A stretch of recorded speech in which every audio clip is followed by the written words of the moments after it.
ಹಾಂ, ನಿಮಗೇನಾದರೂ ತಿಂಡಿ ಅಡುಗೆ ಮಾಡಿ ತರಬೇಕು ಅಂತ ಅನ್ಕೋತಾ ಇದ್ದೆ.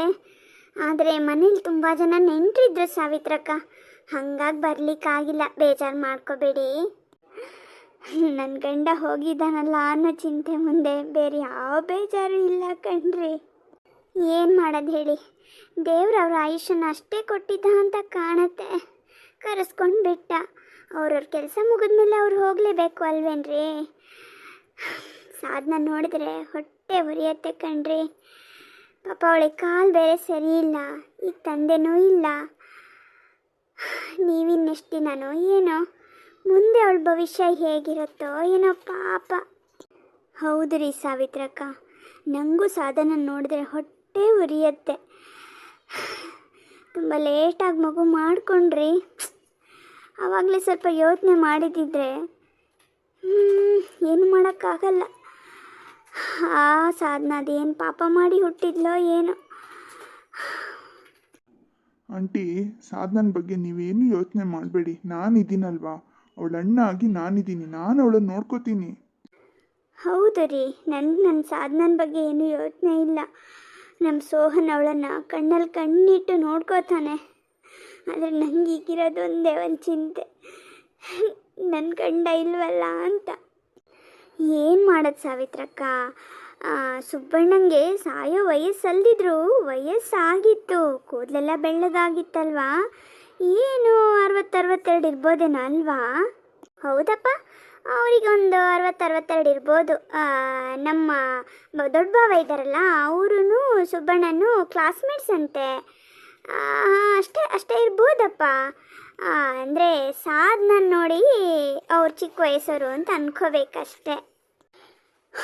ಮುಂದೆ ಸಾಧನನ ಯಾರು ನೋಡ್ಕೋತಾರೋ ಏನೋ. ಆಂಟಿ, ಬೇಜಾರು ಮಾಡ್ಕೋಬೇಡಿ. ನನಗೆ ನನ್ನ ಅಣ್ಣ ಇದ್ದಾನೆ, ಅಮ್ಮ ಇದ್ದಾರೆ, ಅಪ್ಪ ಒಬ್ಬರು ಇಲ್ಲ ಅಷ್ಟೇ. ನನ್ನ ಬಗ್ಗೆ ಈಗ ಯಾಕೆ ಮಾತಾಡ್ಬೇಕು ಹೇಳಿ? ಅಪ್ಪನ ಬಗ್ಗೆ ಏನಾದರೂ ಹೇಳಿ ಅಮ್ಮಂಗೆ ಸಮಾಧಾನ ಮಾಡಿ, ಮತ್ತೆ ನೋವು ಕೊಡಬೇಡಿ. ನಿಮ್ಮ ಅಮ್ಮಂಗೆ ನಾವೇನು ನೋಡ್ಕೊಡೋದು ಸಾಧನ? ನೀನೇ ಇದೆಯಲ್ಲ, ನೀನು ನೋಡಿದಾಗಲೆಲ್ಲ ಅಮ್ಮಂಗೆ ನೋವಾಗತ್ತೆ ತಾನೇ? ಅದನ್ನು ನಾವು ಹೇಳಿದ್ದು ಅಷ್ಟೇ. ನಮಗೂ ನಿನ್ನನ್ನು ಕಂಡ್ರೆ ಪ್ರೀತಿನೇ ಸಾಧನ. ನೀನು ಕುಂಡ್ಕೊಂಡು ನಡಿಬೇಕಾದ್ರೆ ನಮಗೆ ಎಷ್ಟು ನೋವಾಗತ್ತೆ ಗೊತ್ತಾ? ಮುಂದೆ ಹೇಗೋ ಏನೋ ಅಂತ ನಮ್ಗನ್ಸುತ್ತಲ್ವಾ? ಎಷ್ಟಂದರೂ ನಿನ್ನನ್ನು ಚಿಕ್ಕ ವಯಸ್ಸಿಂದ ನೋಡಿದವರಲ್ವ ನಾವು. ಹಾಗಾಗಿ ನಾವು ಹೀಗೆ ಹೇಳೋದು ಅಷ್ಟೇ, ನಿನಗೆ ನೋವು ಕೊಡಬೇಕು ಅಂತಲ್ಲ. ಅಪ್ಪ ಹೋದರು, ನಿಮ್ಮಮ್ಮ ಇನ್ನಿದೇ ಶಾಕಲ್ಲಿ ಇರ್ತಾರೆ. ಅಣ್ಣ ಈಗೇನೋ ನೋಡ್ಕೋತಾನೆ ಅಂತ ನೀನು ಅನ್ಕೋಬೋದು. ಮುಂದೆ ಅವನಿಗೆ ಮದುವೆ ಆಗತ್ತೆ, ನಿನಗೆ ಮದುವೆ ಆಗತ್ತಾ?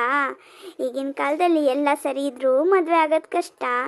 ಇನ್ನು ನಿನ್ನ ಪರಿಸ್ಥಿತಿ ಹೀಗೆ. ನೀನು ಮದುವೆ ಆಗದೆ ಮನೇಲಿದ್ದರೆ ಮುಂದೆ ನಿನ್ನ ಅತ್ತಿಗೆ ಆಗಿ ಬರೋಳು ನಿನ್ನನ್ನು ನೋಡ್ಕೋತಾಳಾ? ಅಣ್ಣ ಎಷ್ಟಂದ್ರು ಅತ್ತಿಗೆ ಮಾತು ಕೇಳ್ತಾನೆ. ಆಗ ನೀನು ಅದೆಷ್ಟು ಕಷ್ಟಪಡ್ತೀಯೋ ಅಂತ ನಾವು ಈಗಲೇ ಯೋಚನೆ ಮಾಡ್ತಾ ಇದ್ದೀವಿ ಅಷ್ಟೇ. ಸುಮ್ಮನೆ ಲೋಕಾರೂಢಿಯಾಗಿ ಹೇಳಿದ್ದೆ ಅಷ್ಟೇ. ಸಾಧನ, ಇದಕ್ಕೆ ಇಂಥ ಎಲ್ಲ ಮಾತುಗಳನ್ನ ಕೇಳಿಸ್ಕೋಬೇಕಾಗುತ್ತೆ ಅಂತಲೇ ನಿನ್ನನ್ನು ಒಳಗೆ ಹೋಗು ಅಂತ ಹೇಳಿದ್ದು. ನನ್ನ ಮಾತು ಕೇಳಲೇ ಇಲ್ಲ. ಹೌದಣ್ಣ, ನಾನು ಒಳಗೆ ಹೋಗ್ತೀನಿ. ಇವತ್ತು ಮಾತ್ರ ಅಲ್ಲ ಸಾಧನ, ಈ ಥರ ಯಾರಾದರೂ ಮನೆಗೆ ಬಂದರೆ ನೀನು ಸೀದಾ ಒಳಗೆ ಹೋಗಬೇಕು. ಕೆಲವರಿಗೆ ನಮ್ಮ ಮಾತಿಂದ ಬೇರೆಯವ್ರಿಗೆ ಬೇಜಾರಾಗುತ್ತೆ ಅನ್ನೋ ಒಂದು ಸಣ್ಣ ಸೂಕ್ಷ್ಮನೂ ಗೊತ್ತಾಗಲ್ಲ. ನೀನು ಸುಮ್ಮನೆ ಒಳಗೆ ಹೋಗು. ಆಯ್ತಣ್ಣ. ನೀವಿಬ್ರು ನಮ್ಮಮ್ಮಂಗೆ ನೋವು ಕೊಡೋಕೆ ಬಂದಿದ್ದೀರೋ ಇಲ್ಲ ಸಮಾಧಾನ ಮಾಡೋಕ್ಕೆ ಬಂದಿದ್ದೀರೋ? ಅದ್ಯಾಕೆ ಸೋಹನ್ ಹಾಗೆ ಹೇಳ್ತೀಯ ನೀನು? ನಿಮ್ಮ ಅಮ್ಮನ ಮಾತಾಡಿಸಿ ಸ್ವಲ್ಪ ಸಮಾಧಾನ ಮಾಡಿ ಹೋಗೋಣ ಅಂತ ಬಂದ್ವಿ. ನಾವೇನು ನಿಮ್ಮನೇಲಿ ಊಟ ತಿಂಡಿ ಮಾಡೋಕ್ಕೆ ಬರಲಿಲ್ಲ. ಸಮಾಧಾನ ಮಾಡೋಕ್ಕೆ ಬಂದವರು ಸಮಾಧಾನ ಮಾಡಬೇಕೇ ಹೊರತು ಇನ್ನಷ್ಟು ನೋವು ಕೊಡಬಾರ್ದು ಆಂಟಿ. ನನ್ನ ತಂಗಿನ ಹೇಗೆ ನೋಡ್ಕೋಬೇಕು, ಅವಳಿಗೆ ಏನೆಲ್ಲ ಭವಿಷ್ಯ ಕಲ್ಪಿಸ್ಕೊಡ್ಬೇಕು ಅನ್ನೋದು ನನಗೆ ಚೆನ್ನಾಗಿ ಗೊತ್ತಿದೆ. ನೀವು ಆ ಟೆನ್ಷನ್ ಮಾಡ್ಕೋಬೇಡಿ. ಎಲ್ಲರೂ ಮದುವೆಗೆ ಮುಂಚೆ ಹೀಗೆ ಹೇಳೋದು. ಮದುವೆ ಆದಮೇಲೆ ಎಲ್ಲರೂ ಹೆಂಡ್ತೀರು ಸೆರಗಿಡ್ಕೊಂಡೇ ಓಡಾಡ್ತಾರೆ. ನಿಮ್ಮ ಗಂಡಂದ್ರು ಹಾಗೆ ಮಾಡ್ಬೋದೋ ಏನೋ, ಆದರೆ ಎಲ್ಲರೂ ಹಾಗೆ ಮಾಡಲ್ಲ ಆಂಟಿ. ಆ ಎಲ್ಲರೂ ಇದ್ದಾರಲ್ಲ, ಆ ಸಲಲ್ಲಿ ನಾನು ಸೇರ್ಕೋತೀನಿ. ನನಗೆ ನನ್ನ ತಂಗಿ ಅಮ್ಮನೇ ಮುಖ್ಯ, ಗೊತ್ತಾಯ್ತಾ? ನಿಮ್ಮನ್ನೆಲ್ಲ ದಮ್ಮಯ್ಯ ಅಂತೀನಿ. ದಯವಿಟ್ಟು ಈ ವಿಷಯ ಇಲ್ಲಿಗೆ ಬಿಟ್ಟುಬಿಡಿ. ನನಗೆ ನನ್ನ ನೋವೇ ಹೆಚ್ಚಾಗಿದೆ. ಬೇಜಾರು ಮಾಡ್ಕೋಬೇಡಿ ಸಾವಿತ್ರಕ್ಕ. ನೀವು ಬೇಜಾರು ಮಾಡಿಕೊಂಡ್ರೆ ಹತ್ತಿರ ಕರೆದ್ರೆ ಸುಬ್ಬಣ್ಣ ವಾಪಸ್ ಬರ್ತಾರಾ? ಇಲ್ಲ ಅಲ್ವಾ? ನೀವೇ ಹೀಗೆ ಮಂಕಾಗೋದ್ರೆ ಸಾಧನನಿಗೆ ಧೈರ್ಯ ಹೇಳೋರು ಯಾರು? ಪಾಪ ಆ ಹುಡುಗಿ ಎಲ್ಲದಕ್ಕೂ ಬೇರೆಯವ್ರ ಮೇಲೆ ಅವಲಂಬನೆ ಆಗಿದ್ದಾಳೆ. ಅವಳನ್ನು ನೀವಲ್ಲದೆ ಇನ್ಯಾರೂ ಚೆನ್ನಾಗಿ ನೋಡ್ಕೊಳಕ್ಕಾಗಲ್ಲ ಸಾವಿತ್ರಕ್ಕ. ಮುಂದಿನ ಹೇಗೋ ಏನೋ ಬಿಡಿ, ನೀವಿರೋವರೆಗಾದರೂ ಅವಳನ್ನು ಚೆನ್ನಾಗಿ ನೋಡ್ಕೋಬೇಕಲ್ವಾ. ಪಾಪ ಅವಳ ಹಣೆ ಬರದಲ್ಲಿ ಮದುವೆ ಹಬ್ಬ ಎಲ್ಲ ಬರೆದಿದೆಯೋ ಇಲ್ವೋ, ಹೆಚ್ಚಿನ ಪಾಲು ಅವಳು ಹೀಗೆ ಇರಬೇಕಾಗತ್ತೆ ಅಂತ ಕಾಣುತ್ತೆ. ನೀವು ಅವಳ ಬಗ್ಗೆ ಜಾಗ್ರತೆ ವಹಿಸಿ ಸಾವಿತ್ರಕ್ಕ. ಅಂದ್ಹಾಗೆ ಸುಬ್ಬಣ್ಣ ಬ್ಯಾಂಕಲ್ಲಿ ಏನಾದರೂ ದುಡ್ಡು ಗಿಡ್ಡು ಇಟ್ಟಿದ್ದಾರಾ? ಇನ್ಸೂರೆನ್ಸು ಅಂತ ಇಂಥ ಪಾಲಿಸಿ ಏನಾದರೂ ಮಾಡಿದ್ದಾರಾ? ನಾನು ಹೀಗೆ ಯಾಕೆ ಕೇಳಿದೆ ಅಂದರೆ, ಮುಂದೆ ಸಾಧನಂಗೆ ಬೇಕಾಗತ್ತಲ್ಲ, ತಿಂಗಳು ಒಂದಿಷ್ಟು ಹಣ ಬರೋ ಆಗಿದ್ದರೆ ಅವಳನ್ನು ಯಾರಾದರೂ ನೋಡ್ಕೋತಾರಲ್ವಾ ಅಂತ. ಆಂಟಿ ಮತ್ತೆ ಹೇಳ್ತಾ ಇದ್ದೀನಿ, ದಯವಿಟ್ಟು ಸಾಧನ ಬಗ್ಗೆ ನೀವು ಜಾಸ್ತಿ ತಲೆ ಕೆಡಿಸ್ಕೋಬೇಡಿ. ಸಾಧನನ ಜವಾಬ್ದಾರಿ ಸಂಪೂರ್ಣವಾಗಿ ನಂದು. ನನ್ನ ತಂಗಿನ ಹೇಗೆ ನೋಡ್ಕೋಬೇಕು ಅಂತ ನನಗೆ ಚೆನ್ನಾಗಿ ಗೊತ್ತಿದೆ. ನಮ್ಮಮ್ಮನ ಜವಾಬ್ದಾರಿನೂ ನಂದೇನೆ. ನೀವೇನು ತಲೆ ಕೆಡಿಸ್ಕೋಬೇಡಿ. ಸಾಧ್ಯ ಆದರೆ ಅಮ್ಮಂಗೆ ಧೈರ್ಯ ಹೇಳಿ, ಇಲ್ಲ ಅಂದರೆ ಸುಮ್ಮನೆ ಇದ್ದುಬಿಡಿ. ನೀವೇನು ಕುಡಿತೀರಾ?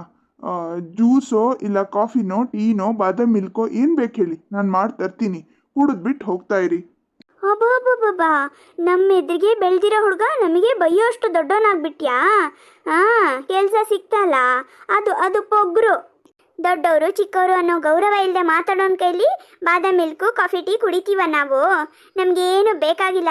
ಏನೋ ಸುಬ್ಬಣ್ಣ ಸಾವಿತ್ರಕ್ಕ ನಮ್ಮ ಅಕ್ಕಪಕ್ಕದ ಮನೆಯವರು ನಾವು ಹೊಂದ್ಕೊಂಡು ಹೊಂದಾಣಿಕೆಯಿಂದ ಇದ್ವಲ್ಲ ಅಂತ ಅವರಿಗೊಂದು ಸಮಾಧಾನ ಮಾಡೋಕ್ಕೆ ಅಂತ ಬಂದ್ವಿ. ಬಂದಿದ್ದಕ್ಕೆ ಒಳ್ಳೆ ಗೌರವನೇ ಕೊಟ್ಬಿಟ್ಟಿಯಪ್ಪ. ಅದೇನು ಮಾಡ್ಕೋತೀರೋ ನೀವೇ ಮಾಡ್ಕೊಂಡು ತಿನ್ನಿ ಕುಡೀರಿ, ನಮಗೇನು ಬೇಕಾಗಿಲ್ಲ.